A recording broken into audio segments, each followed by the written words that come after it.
Kaya sa mga estudyante, kahit sabihin natin hindi po ako matalino, grabe lang pa, hindi din po ako grabe mag-study. Ano lang po ako, observant sa aking grades na dapat hindi ako mahulog sa scholar. No, kasi scholar tapos tayo nung but anyway, so without further ado, handa na po ba tayo sa mensahe ni God sa umagang ito? Amen. So it is a great and honor and privilege for me no na makapag-talk na naman, makapag-mensahe na naman, gamitin na naman ni God ang ating buhay para po maipahayag ang kanyang salita. But before that, meron lang tayong papakinggan na kanta, no? Ang kanyang title po ay Misyonero.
Which is yung topic po natin, yung tema po natin sa buong month ng July ay about Great Commission.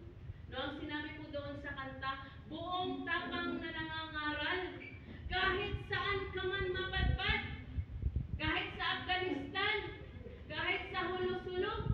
Amen? No? So, grabe po. But before that, no, maraming salamat po sa mensahe ng kanta. And ako po ay muna inanyayahan ko po ang presensya ng ating kapatid para po sa pagmimensahe ngayong umaga, no, si Sister Joanne Tejano.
Bakit po? Kasi namin mostly na-tackle na po lahat, no? From the first week, second week, third week. So yung pang-fourth, sabi ko, Lord, ano naman ang bago mong revelation para po sa iyong mga anak?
pumanaw ang inyong loved ones, meron ba silang sinabi sa inyo? Or meron ba siyang habilin?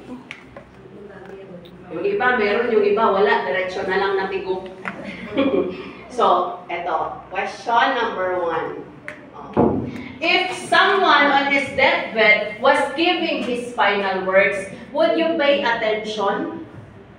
No? Kung merong isa sa loved ones mo na nandyan na sa kamatayan, no? Magbabigay ng kanyang final words, siguro makikinig ka ba? You will give attention? You will pay attention? Yes. I think you will. Kasi bakit po? Experience ko po ito sa tatay ko. Kasi mismo sa yung tatay ko, grabe po talaga. Iba pala pag yung malapit na silang malagutan ng hininga, no? Kasi ano sila kumbaga aligaga. Balisang-balisa. Yung tipong parang hindi mo alam kung naiinitan, no? Kasi parang hindi mapakali. Hindi mapakali. Ganun pala yung ano. Pero yung tatay ko, kahit hindi siya mapakali, puri siya ng puri sa Panginoon. Sabi niya, I will go to heaven with a rocking chair. Kasi merong kanta niyan eh. Hindi ko lang alam yung tono. Basta yung word lang na, I will go to heaven in a rocking chair. So, grabe po, habang ano siya, tinitingnan namin kung meron ba siyang habilin. No, meron ba siyang habilin. Pero ang lagi niya lang sinasabi, manatilig sa Panginoon.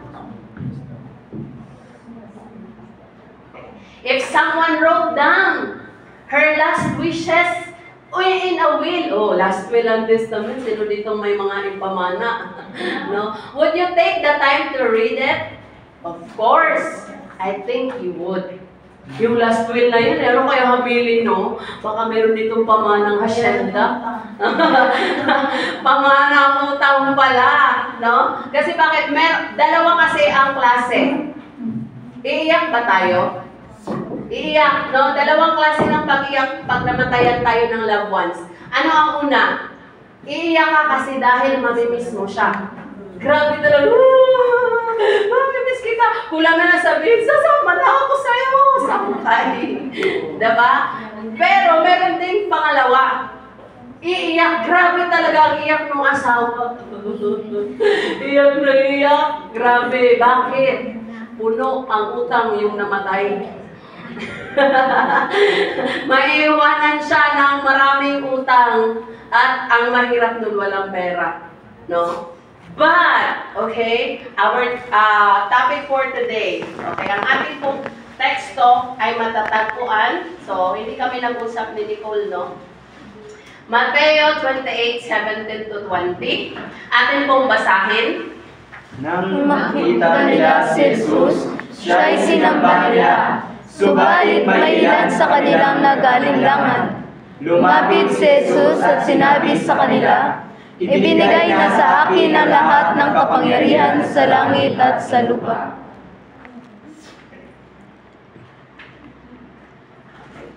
Tumayo kayo, gawin ninyo alagad ko ang mga tao sa lahat ng mga bansa. Bautismuhan ninyo sila sa pangalan ng Ama, at ng Espiritu Santo. Grabe po. No? So si Jesus po, no? Ang kanyang huling habilin, nung bago siya umakyat sa langit, ang kanyang will, ang kanyang greatest commission, una, ipinahayag niya sa kanyang mga disipulo. Ano ang sabi? Kaya't humayo kayo. But before that, ano ang sabi niya? Ibinigay na sa kanya ang kapangyarihan. Kasi bakit? Merong nag-alinlangan.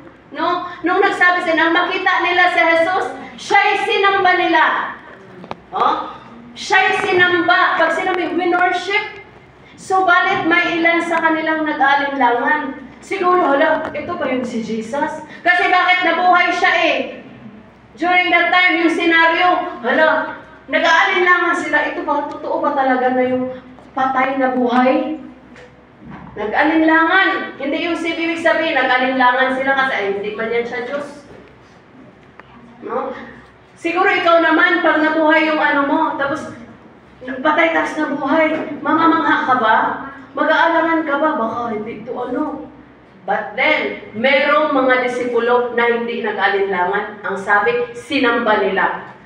Dapat, meron kasing sekta na nagsasabi si Kristo ay hindi Diyos. Dapat dyan pa lang, nung sinamba siya ng mga disipulo niya, sinabi niya na, huwag niyo akong sambahin, hindi ako Diyos. Pero dahil may nag-alinlangan, ano ang sabi niya? Ibinigay na sa akin ang lahat ng kapangyarihan sa langit man o sa lupa. Kaya ang kanyang commission sa atin, greatest commission from disciples hanggang sa atin ngayon, sa kanyang disipulo hanggang sa ngayon, humayo kayo, gawin ninyong mga alagad ko, gawin ninyong alagad ko ang mga tao sa lahat ng bansa. Bautismuhan ninyo sila sa pangalan ng Ama, at ng Anak, at ng Espiritu Santo. Pag sinabi natin, meron kasing tanong lagi sa Bible quiz, what is the greatest commission? May mga tao hindi alam. Ano ba yung greatest commission ng Panginoon? This is the greatest commission. Humayo kayo. Gawin ninyong mga alagad ko. Alagad ni Jesus, ha? Hindi alagad ng pastor, hindi alagad ng disipulo, kapwa yung Christian worker, hindi disipulo ni Pastor Eman Fugoso, kundi kaninong disipulo? Kay Kristo. Kay Kristo. Bautismuhan ninyo sila sa pangalan ng Ama, ng Anak, at ng Espiritu Santo. That is the greatest commission. Mula noon, 2,000 years ago. Ang tanong mga kapatid, kaya pagagandalin ko kayo sa temang,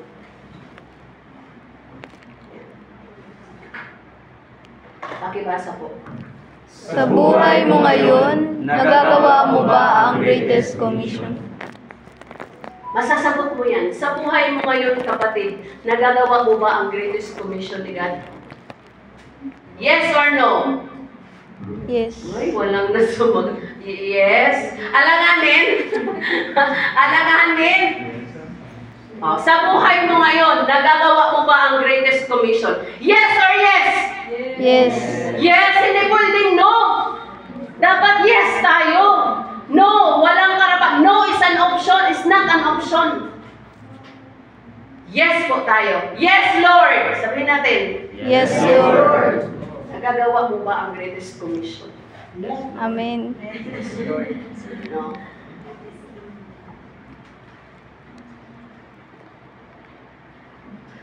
So, ulitin ko lang yung sinabi ni Nicole kanina. What is commission? Paulit-ulit to. Siya naman, hindi mo nga memorize, kapatid. What is commission? It is an instruction, a command or duty given to a person or a group of people. Dito, sa ano ni Jesus, ang kanyang commission, group of people. Kasi marami sila. Marami ang kanyang mga alagad. Ilan? 12 disciples. From that 12, dumami hanggang dito sa panahon natin ngayon. Grabe, no? It is an instruction. It is a command. Pag sinabing command, utos. No? Ikaw kaya, pag nakutos ka sa iyong anak, tapos hindi siya sumunod sa instruction, ano kaya ang mararamdaman mo? Mainis, magagalit, parusahan mo ang iyong anak. Tama? Ganon din po ang ating Panginoong Hesukristo. Nung nag-command siya nito, tapos hindi natin sinunod, ano ang kanyang mararamdaman? Malamang mainis din siya sa atin. No? Masaktan. Umiiyak. Dahil hindi sinusunod ng kanyang mga anak ang kanyang instruction. The Great Commission is about making disciples. Gawa ka ng disipulo. Disipulo ni Jesus. Not making money. Kasi merong mga may mga sekta na pera-pera na lang po ang pag sinabing church, ayaw ko dyan, pastor lang yung mayaman dyan. Or services. As our great King, Jesus, commands His church to go and make disciples. Go and make disciples. Nagagawa ba natin? Amen. Praise God. May nag-amen. Kamusta yung hindi nag-amen?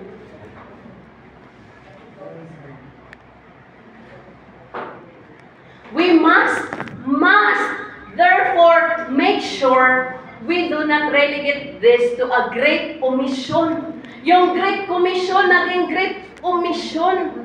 We pray and labor in such a way that the church will not just be doctrinally sound. Hindi, magaling tayo sa doktrina.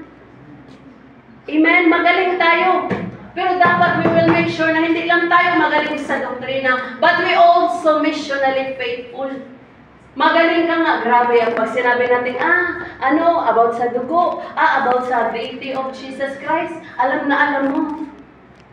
Grabe ka pagdating sa debate. Lagi kang tanong ng tanong. Pero ang tanong, nagagawa mo ba ang greatest commission?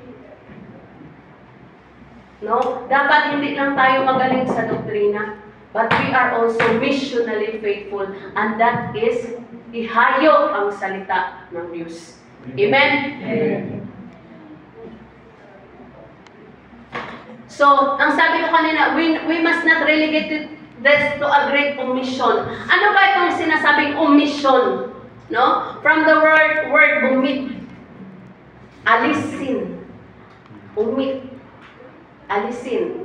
So, ang greatest commission, instead na commission, naging omission na lang. Winala yung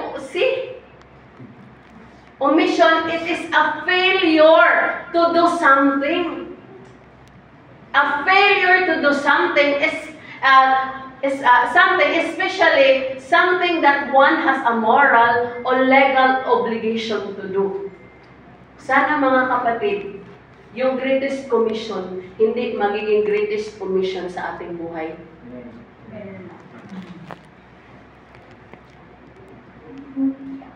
This is the message of Christ to every one of us, no? But how many of us are actually doing it? Ilan kaya sa atin dito ang nakakagawa ng paghayo ng salita ng Diyos? No? Isa, dalawa, tatlo, apat? I don't know. Ikaw ang nakakaalam niyan, kapatid. Some might find the following statement, okay? This statement might find them very controversial, but I think it's true. Okay? If you are not seeking to fulfill the Great Commission in your life, it is actually a sin. Ibig sabihin, kapatid, na kapag hindi mo nagagawa ang greatest commission ng ating Panginoon, ay nagkakasala ka. Nagkakasala ka pala. Sabihin mo, Jayan, you are wrong. Grabe ka naman mag-judge. Hindi po ako ang nagsabi niyan. Ang Bible mismo ang nagsabi. Okay? If you are not seeking to fulfill the Great Commission, nagkakasala ka. Paano? There are two different kinds of sin identified in the Bible. The sin of commissions and the sin of omission. Ano yung sin of commission? Is doing what you should not do. Ginagawa mo yung dapat hindi mo ginagawa. Bawal. No? Katulad na magpatay. Hindi ka dapat magpatay pero pumatay ka. Parehas na nagsinungaling ka. Hindi ka dapat magsinungaling pero nagsisinungaling ka. And a sin of omission. A sin of omission is not doing what you should do. Sin of omission. Na dapat ito ang ginagawa mo, pero hindi mo ginagawa. Gaya ng greatest commission. Na dapat ang sabi ng Diyos, ihayo mo ang salita ng Diyos. Pero ikaw hindi mo ginagawa. You are omitting. You are committing sin of omission. Amen? Amen. Ano po ang sabi sa James? Ayan, Santiago 4:17. Ang sabi dyan, ang nakakaalam ng mabuti na dapat niyang gawin, ngunit hindi ito ginagawa, ay nagkakasala. Bible ang nagsasabi. Alam natin na mabuti natin gawin na ihayo ang salita ng ng Diyos, pero hindi natin ginagawa. Tayo po ay nagkakasala. Idiliin natin yan. Baka kasi, okay lang, hindi ako maghayo. Pero dito, sinasabi, kapag hindi ka pala naghayo, ikaw ay nagkakasala. That's why maghayo tayo, kapatid. Amen. Amen? Amen. Maghayo tayo. This is your time na maghayo na. Amen? Jesus' instruction and the Great Commission are clear. But do we obey? Nakakasad po, kapatid. Bakit? According to po sa statistics, 61% of Christians, claiming Christians, haven't shared their faith in the last 6 months. Sino sa inyo dito nag-share ng kanyang faith? Nagsabi ng kanila, ay, Christian po ako in the last 6 months. Baka sa trabaho mo, hindi nila malaman na Christian ka pala. Naghilom-hilom ra ka. No? Hindi pwede, kapatid. No? Dapat alam nila. Bakit? Ayaw mong ipaalam? Dahil baka sabihin ma-judge ka. Bakit? Dahil may ginagawa ka pang hindi mabuti. No? 98% of Christians do not witness to non-believers weekly. 98%, grabe! Ibig po sabihin, out of 100 people, 2 lang po ang naghahayop. Nakakasad po. Saan yung 98 na yan na Christian? Saan yung 98% na yan? Baka nag-mall, busy sa trabaho, walang time maghayo. Kahit na andyan may kausap niya yung katrabaho niya. Hindi about God, hindi man lang nabanggit ni isang word na about kay God. Kundi hala, chismisan, ay ano si ganito? Ano ba yun yung team leader natin? Ano ba yung ano natin? Ay, grabe naman. No? Baka yun lang lagi, trabaho. Ano ito pa, sobrang nakasad. 95% of Christians have never led another person to God. 95% sa Christian, no? Hindi nag-lead na makaakay man lang ng isang tao para sa Diyos. Maakay. Sad to say, mga kapatid, out of 100 people, 5 lang ang nag-aakay. So, buong mundo, palagay natin, 95% of Christians, they are claiming Christian sila, pero hindi magawa ang greatest commission. 5% lang. Dito na lang sa church ng Maligaya, ilan lang ang naghahayo?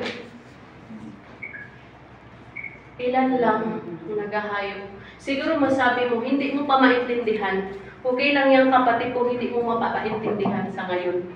No? Dahil dumaan din po ako sa ganyang proseso. Lahat po tayo dumadaan sa proseso. Amen? But this is the time. This is the wake-up call sa atin. This is the great awakening po para po sa atin. Na tayo kailangan po pala natin ihayo ang salita ng Diyos para hindi po tayo nagkakasala.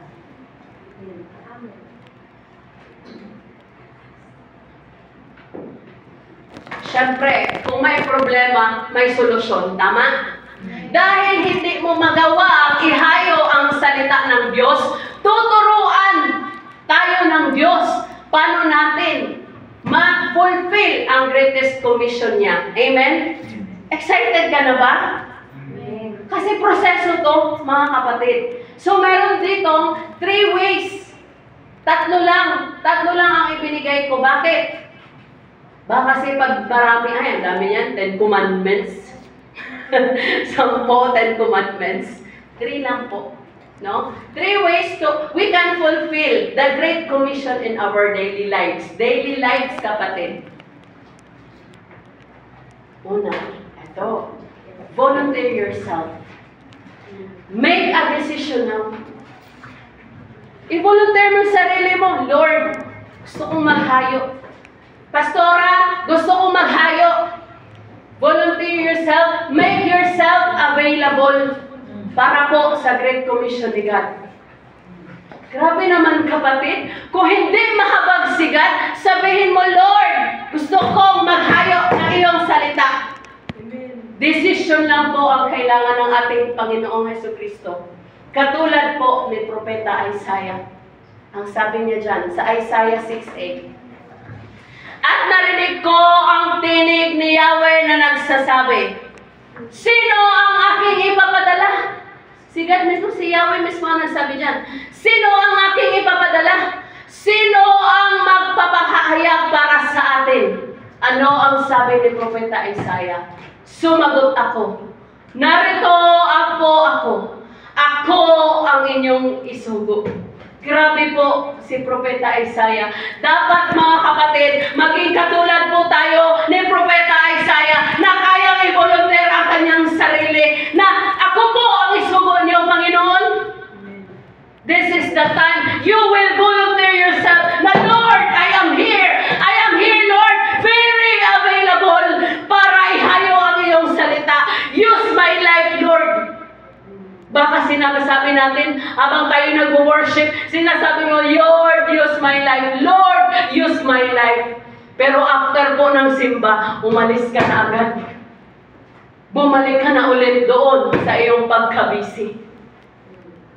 God is, naghahanap po si God ng mga taong willing na ipagamit ang kanyang buhay. And once ipagamit mo ang buhay mo sa Diyos, hindi ka lang dito sa instrumento, hindi ka lang dito sa pulpito, hindi ka lang para magkanta, hindi ka lang para mag-drums, hindi ka lang para lang mag-choir dito, kundi ang gusto ng Diyos, ihayo mo din ang kanyang salita sa mga taong naliligaw ng landas. Amen? Grabe po, maging katulad tayo ni Propeta Isaiah. God is seeking a true na willing na i-volunteer ang kanyang sarili.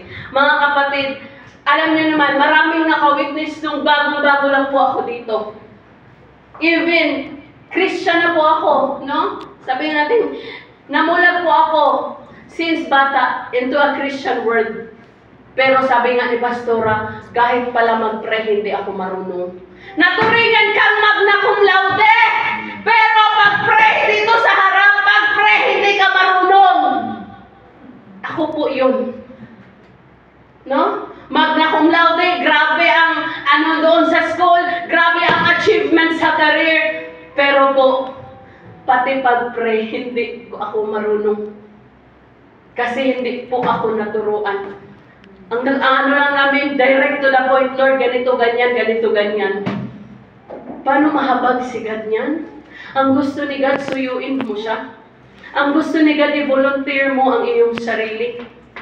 Kaya that time, mga kapatid, ang sabi ko, habang kami nagtitraining dito, sabi ko, mangmang na mangmang ako pagdating sa Word of God. Paano ko ihayo ang salita ng Diyos kung hindi ako mag-volunteer? That's why ang sabi ko kay Pastora, gusto kong matuto. Kasi marami akong hinahangaan dito. Yan sila Sister Lucelle, Sister Mary Ann Maravillo. Hinahangaan ko sila Sister Ann Binocora Nation. Na habang sila po merong nag-question and answer during Sunday school. Grabe po sila, sabi ko, wow. Ang gagaling nila, na Sister Joanne. No? Ang gagaling nila, Lord. Doon ko po, sabi ko, hindi po pala yung karunungan ko doon sa labas. Sobrang kulang na kulang po ako pagdating po sa Word of God. Sabi ko, paano ko ihayo ang salita ni God? Kung ako mismo hindi marunong. That's why I volunteer myself. Alam ng mga tao dito, yung nakakaano sa akin, simula pa sa umpisa, pati maghayo, hindi ako marunong. Although naghahayo ako noon, pero ano lang, share lang, ano, ganito si Jesus, Jesus is love, ganito, ganyan. Pero nung binolunteer ko ng sarili ko, sama ako ng sama kay Pastora. That's why, sino ang nakaka-witness ngayon sa akin? No? Sinong mag-aalakala na andito ako sa harap nyo? No? Gagamitin ni God ang buhay ko para mag-asahin. I volunteered myself, mga kapatid. Yan lang po ang ginawa ko. I volunteered myself. Lord, here I am. Buong buo. Gamitin mo ang buhay ko. Sana kapatid, ma-inspired ka din. This is the time na ipagamit mo ang iyong buhay. Volunteer yourself. Amen? Amen. Volunteer yourself. Itaas mo ang kamay. Volunteer yourself now. Amen. Amen. Sigat ang nakakita mo. After mong i-volunteer ang iyong sarili, ano ang next mo na gagawin? Lord, I volunteer myself now. What's next? No? Take action. Be equipped with all the knowledge and skills. Okay? Take action. Once you have decided na mag-volunteer, na ipagamit ang iyong buhay sa Diyos, take action. Ano ang next mo na gagawin? Be equipped with all the knowledge and skills. Paano mo ito gagawin? Sumama ka, maghayo. Kasi hindi pa naman ikaw ang may papamensahin yan. Mag-attend ka ng gawain every Friday. Meron po tayong mga trainings. Tinetrain po tayo paano maghayo ng salita. Tinetrain po tayo about sa 20 doctrines ng RCJC. Na kahit saan ka man magpunta, no? Mapandol, makadara, na kahit na nakapikit ka man, alam mo ang doktrinang komunyon, alam mo ang doktrinang hindi tayo kakain ng dugo, alam mo ang doktrina na Diyos si Kristo, alam mo ang doktrinang about sa tithes and offering, na kahit sinong makaka-encounter mong ibang sikta ay kaya mong panindigan ang salita ni God. Amen? Amen. Be equipped. Kasi once ikaw po ay dala-dala ang karunungan about po sa salita ni God, hindi ka, okay? Hindi ka mahihiya. Kahit sino pang tao ang iyong makakasalamuha. Amen? Kahit boss mo pa yan. Kahit kasamahan mo pa yan sa trabaho. Kahit ka-business partner mo pa yan, hindi ka mahihiya. Bakit? You are equipped sa knowledge and skills about sa Word of God. 1 Peter 4:10 to 11. Ang sabi dyan, bilang mabubuting katiwala ng iba't ibang kaloob ng Diyos, gamitin ninyo sa kapakinabangan ng lahat ang kakayanang tinanggap ng bawat isa sa inyo. Ang nangangaral ay dapat salita ng Diyos ang ipangaral. Salita ng Diyos ang ipangaral, hindi yung chismis. Nala, si ganito ganyan, oh. No? Huwag ka din laging magtingin sa iyong kapwa na lagi mo na lang hinahanapan ng mali. Ang ipangaral mo, ang salita ni God.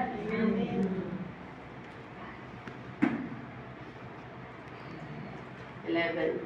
Ang naglilingkod ay dapat maglingkod gamit ang lakas na kaloob sa iyo ng Diyos upang sa lahat ng bagay, siya'y papurihan sa pamamagitan ni Jesucristo. Sa Kanya ang kapangyarihan at karangalan at kapangyarihan. Magpakailanman. Amen. Tapos na tayo. Joke lang po. May amen na kasi. No? So, ibig po parang sabihin, after mong mag-volunteer, equip yourself with all knowledge and skills. Para kahit sinong makabangga mo, kaya mong harapin. Kaya ngayon, praise God, mga kapatid!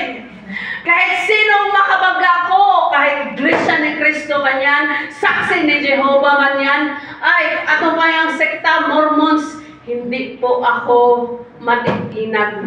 Hindi po ako titiklop. Bakit? Dalang-dala ko po ang knowledge and skills na na-acquire ko sa pagtitraining. Hindi po madali, kapatid. No? Kaya sabi ko, Lord, thank you. Bakit nag-volunteer ako?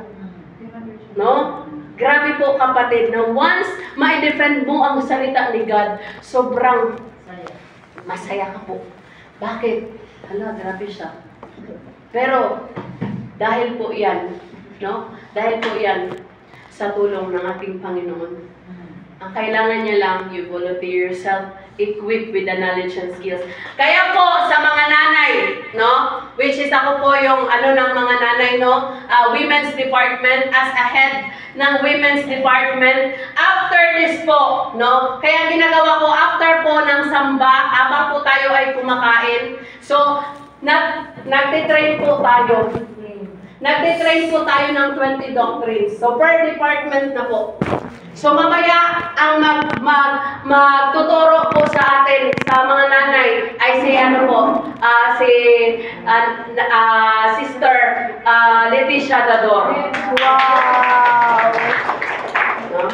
And then sa next Sunday, mamaya ko po i-assign. Kasi meron kayong isang linggo na mag-aral. Tama yan. No? Kasi bakit? Nung ako po ay sinircle po sila, nagkaroon kami ng parang masabi nating life group, no? Pinasabi ko magpakilala kayo at magbigay kayo ng bersikulo. Oh my God, ako po ay na-stress.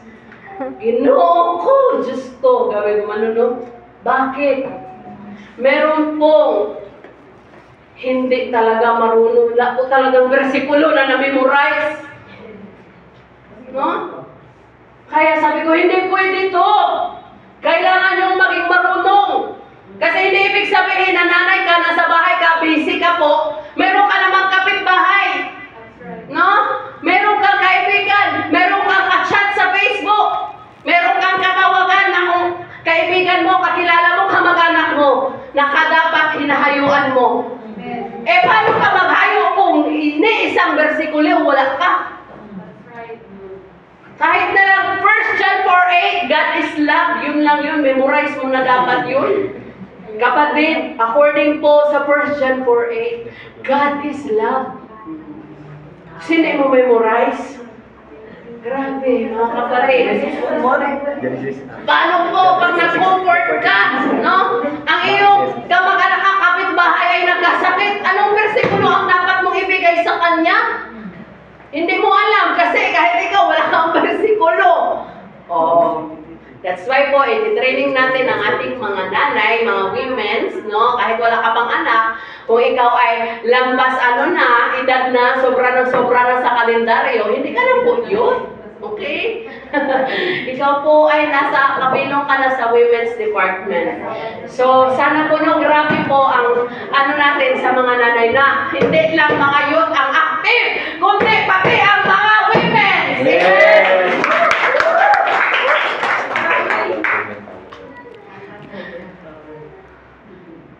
Pangatlo, after you have all the knowledge and skills na equipped, apply the knowledge and skills, talent that you have acquired para ma-enhance ka palalo. And be sure, hindi ka magyabang. Alam ko na yan. Magiging acne ka na, acne. Alam mo yung acne? Alam ko na yan. Dapat maging empty vessel po tayo. No? Na kahit punong-puno na tayo ng karunungan, meron pa ring room for improvement. Amen. Amen? Amen. Room for improvement. Now, once meron ka ng knowledge and skills, kailangan mo na siyang i-apply para hindi po mawala. Bakit? Yung talent, yung skills na hindi ina-apply, mangangalawang. Tama? Kakalawangin ka. Halimbawa, nagpahulay ka ng 2 taon, 3 taon sa paghahayo. Mahirapan ka na naman bumalik. Bakit? Mag-uumpisa ka na naman sa umpisa. Hala, ano nga yun? Ano nga yung bersikulo yun? Pero once lagi mo po siyang ina-apply, lagi ka pong naghahayo ng salita ni God, grabe po, kahit nakapikit, alam mo yan, okay, yung sa communion, Mateo Mateo 26, no? Ayan po yun, John 6:53 and 54. Kahit hindi mo lang memorize yung mga kapatid, at least memorize mo man lang yung bersikulo. Alam mo kung saan hanapin. Amen? Pero mas maganda na i-memorize mo din pati yung laman. Hindi lang i-memorize, dapat intindihin. No? Grabe, no? At least meron na tayong paraan. Kasi bakit mga kapatid? No? Okay, anong verse ditong apply? Kay Timothy. 1 Timothy 4:16. Bantayan mong mabuti. Oh, so even you have all the knowledge and skills na, bantayan mong mabuti ang iyong pamumuhay. No? Maging ano ka din. At pagtuturo. O, ang sabi dyan, magpatuloy ka sa mga ito. Huwag kang, ano sabi niya? Hindi ka mag-stop. No? Magpatuloy, continue. Bawal mabackslide. Amen? Amen. There is no room for backsliding sa buhay dapat. Kasi once na backslide ka, agoy ka, impas ka. No? Ang hirap pa naman bumalik. Promise po, because I once then a backslider. Almost a decade. Ang hirap pong bumalik. Grabe pong pagpalo ng Diyos sa akin. Ang hirap ma-backslide. Grabe. Kasi wala akong protection sa Panginoon. Wala kang protection. No? Sabi diyan, magpatuloy ka sa mga ito, sapagkat sa paggawa mo nito, ililigtas mo ang iyong sarili, gayon din ang mga nakikinig sa iyo. Habang pinapatuloy mo pala itong ginagawa mo, na maghayo ng salita ni God, mag-attend ng gawain, mag-attend ng service, lahat ng yan, habang pinapatuloy mo yan, imaginein mo, ililigtas mo ang iyong sarili. Gayon din ang mga nakikinig sa iyo. Palakpakan natin yan. So ano ba, Jayan? Ano ba ang maging ano ko dyan? May benefit ba ako dyan? Hayo ako ng hayo. Pagod na pagod ako. Kasi grabe po ang experience ng paghayo, kapatid. Maiinitan ka. Mauulanan ka. Magugutom ka. Lahat ng experience. Makakabi ka ng mabaho. Mabaho ang kilikili. Mabaho ang bunganga. No? Grabe po. Makaka-experience ka ng iba't ibang tao. May mayaman, may mahirap, meron din. Kailangan mo din mag-invest. Ibig sabihin, mamamasahe ka. Hala, grabe naman yan. Ano ba ang magiging benefit ko dyan? Huwag kang mag-alala, kapatid. Kasi bakit po, may gantimpala sa lahat ng naghahayo. Amen. Ano ang sinasabi ng Bible? Gantimpala sa mga naghahayo. Daniel 12:3, ang sabi dyan, pakibasa po. Ang marunong na pinuno ay magniningning na gaya ng liwanag sa langit, at ang mga umakay sa marami sa pagiging matuwid ay sisikat na parang bituin magpakailanman. Grabe, oh! Sisikat na parang bituin. No? Na nagniningning pa yan. Nagniningning. Hindi yung bituing walang ningning. No? Ano yan? Sikat na parang bituin magpakailanman. So dapat maging bituin ka na may ningning. Huwag kang bituin na walang ningning. Ang naghahayo pala ay parang bituin na may ningning. Nagniningning magpakailanman. Wow! Grabe. Palakpakan po natin ang pangalawa. Filipos 4:3. Pakibasa. Ipinapakiusap ko rin naman sa iyo, tapat akong katuwang. Tulungan mo ang dalawang babae nito. Sila man ay kasama kong nagpagal sa pagpapalaganap ng magandang balita, kasama si Clemente at ang iba pa ang kapanggawa ko. Ang mga pangalan nila ay nakasulat sa aklat ng buhay. Wow! Grabe yung mga naghahayo ng salita ni God, yung mga naghahayo ng magandang balita, ang kanilang pangalan ay isusulat sa aklat ng buhay. Amen. Palakpakan natin yan. Kaya ngayon pala,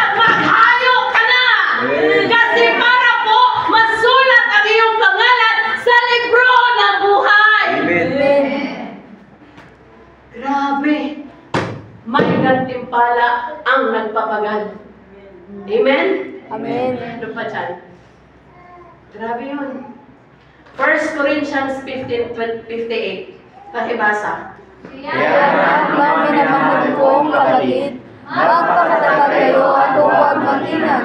Maging masipag kayo palagi sa paglilingkod sa Panginoon, dahil alam ninyong hindi masasayang ang inyong pagpapagal sa Grabe. Your labor in the Lord is not in vain. Hindi masasayang ang ating mga pagpapagal.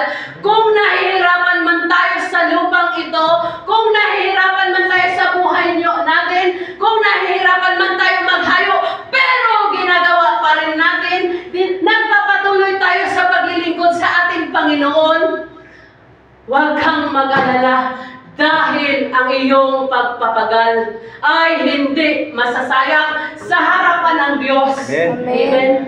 Palakpakan at purihin natin sila.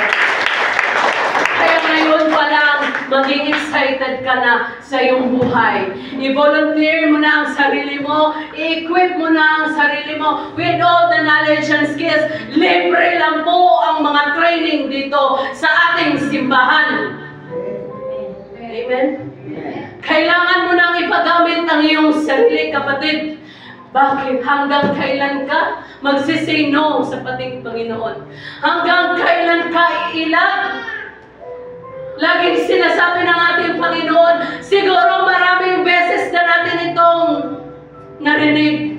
Maghayo ka, maghayo ka, maghayo ka, pero lagi mong binabaliwala. Marami kang time, kapatid, alam ko. Kasi kung time lang, paano na lang ako? Pero lagi kong isinisingit yung time ko sa paghahayo dahil ayaw ko pong magkasala sa ating Panginoon. This is your time. God is seeking. Marami po ang anihin, pero konti lang po ang mangangani. Volunteer yourself and you will say, here I am, Lord. I am willing to do your will. Dahil kung hindi mo gagawin ngayon yan, maraming mga tao, kaibigan mo, nanay mo, tatay mo, kapatid mo, mga pinsan mo na wala pa sa ating Panginoon, na pag dumating yung time na sila ay mamamatay, ikaw po ang mananagot sa Panginoon dahil hindi po sila nahayuan. Ikaw po ang mananagot. Kapwa mo, pananagutan mo kay Kristo. Kaya bago po mangyari yan, habang hindi pa huli ang panahon, mga kapatid, this is the time. Let's volunteer ourselves. Sama-sama tayong maghayo sa ating Panginoon. Amen. Amen. Palakpakan natin at purihin sila. Habang nag-uusap kami ni Pastora noon, alam mo, grabe yung ni Pastora sa ano niya. Sabi niya, kawawa ang maligaya, sis. Ang kunting-kunti na lang ang naghahayo. Sabi ko, Pastora, one step at a time, dadami tayo. Dadami tayo. And wow, I'm so glad. Marami pong mga bagong mukha ang nandito. Alam mo ka natin. Laging mga dating nandito, nakabalik. No? Lagi po namin pinagpipray na yung mga nandito dati na wala-wala, lagi namin pinagpipray yan. Na sila po ay makabalik. Amen. Kasi bakit po? Once may habag ka sa mga kaluluwa, once may habag ka, no? Kawawa tong tao to. That's the time you are convicted, mga kapatid. May conviction si God sa'yo. Nagagamitin ka niya. Gagamitin ang iyong buhay. Anong purpose ng buhay mo? Ang purpose ng buhay natin. No? Gawin ang Greatest Commission para maipalaganap ang salita ng Diyos sa buong mundo. Kasi bakit? Ano ang sabi dyan, no? In this gospel of the kingdom will be preached in all the world. And as a witness tayo in all the nations. Saka po darating ang wakas. Hindi po babalik ang ating Panginoong Hesukristo kung hindi pa po nalaganap ang kanyang salita sa buong mundo. Sipagan natin para matapos na ating pagpapagal. Kasi sino ba ang inaantay natin? Inaantay natin ang pagbabalik ng ating Panginoong Jesucristo. Pero kung hindi man tayo makarating sa rapture, no? Mamaabutan tayo ng kamatayan at least, mga kapatid. Abutan ka man ng kamatayan ngayon at haharap ka sa ating Panginoon. Proud na proud ka sa sarili mo. Bakit? Lord, ginawa ko ang kalooban mo. Naghayo ako ng mga salita mo. Inag-akay ako ng maraming kaluluwa. Kasi bakit, kapatid? Grabe po. Ano ang sabi niya sa John 15:7? Ang pangako, if you abide in me, and my words abide in you. Ask anything in my name, and I will give it to you. Kapatid, baka marami kang prayers na hindi natutupad. Kasi bakit? Hindi mo nasusunod ang kalooban ng Diyos. Hindi ka namumunga. At ang kahoy na hindi namumunga, ang punong hindi namumunga, ano ang gagawin? Puputulin at susunugin. Huwag mong hahayaan na iyong buhay ay masusunog lang. This is the time. Maghayo tayo. Each one bring one to Christ. That is our mission. That is the mission of RCGC. Each one bring one to Christ. Na kayo na nandito, meron tayong isa man lang na madadala, hindi na po tayong kakasya. Each one bring one to Christ. Amen? Amen. That is our mission. That is the mission of God para po sa atin. Mamunga ka. Ang totoong bunga, ang sinasabi dyan na bunga, kaluluwa. Amen? Amen. Pag-akay mo. Kaya huwag kang mapagod sa mga youth. Huwag kayong mapagod na maghayo. Kung hindi ka pa naghahayo, this is your chance. Habang buhay ka pa. Kailan ka maghahayo? Kapag bedridden ka na? Kailan ka maghahayo? Kapag meron ka ng matinding sakit? At kung may sakit ka ngayon, kung sino mang may sakit sa inyo, this is your chance na ihayo ang salita ni God. Dahil baka ito ang paraan para ikaw ay gumaling sa iyong sakit. Amen. Amen? Amen. God, yung commitment natin kay God. Imagine mo, Sister Carmen, nung unang nandito yan, dala-dala ang oxygen. Pero, grabe po, she volunteered herself. She volunteered.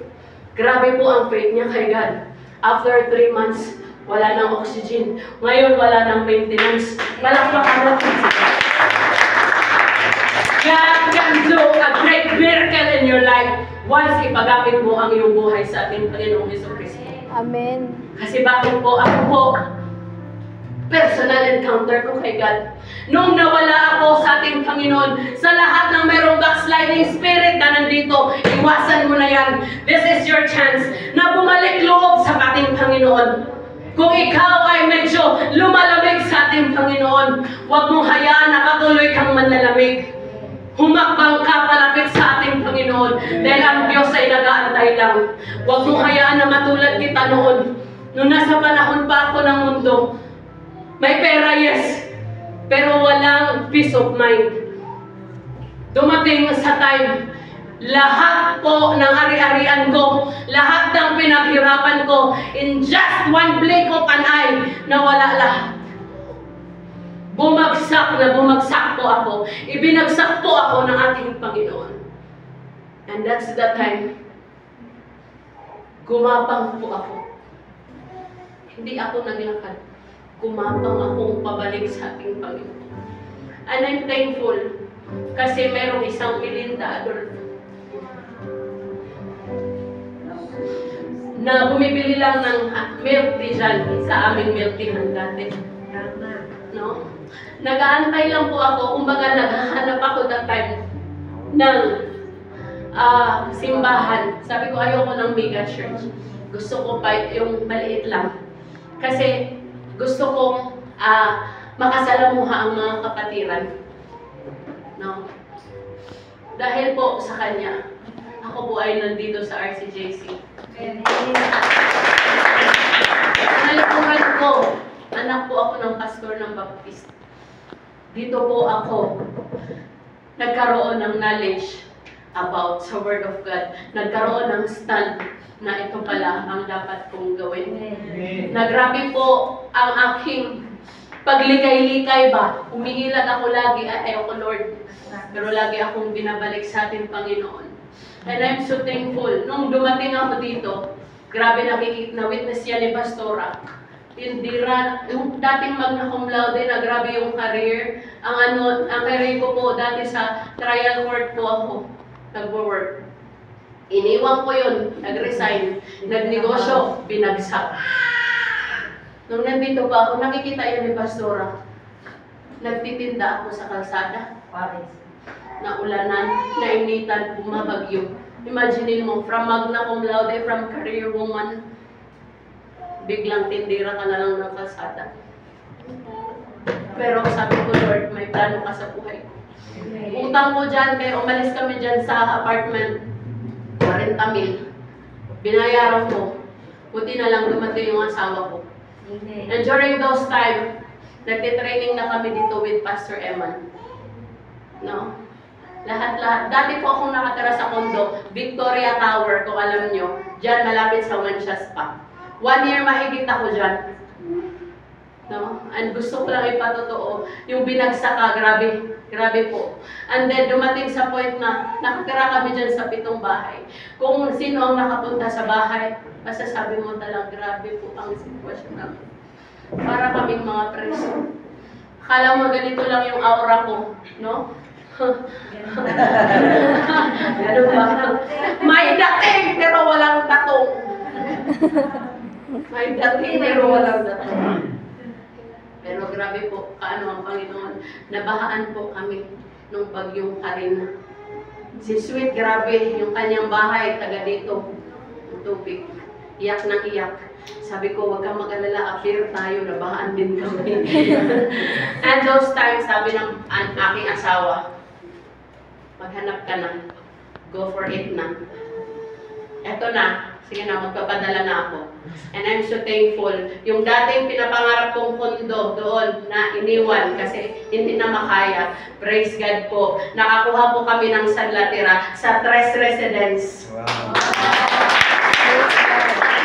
2 bedrooms for 2 years. Wow.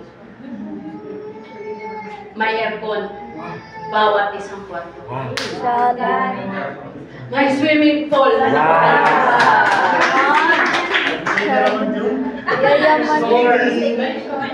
Grabe po. Nung maging faithful lang po tayo. Kasi yung ask anything in my name. Na habang nung panahon na tag-init, na grabe yung init, may aircon kami doon sa bahay pero hindi nakabukas dahil mahal ng kuryente plus sira pa.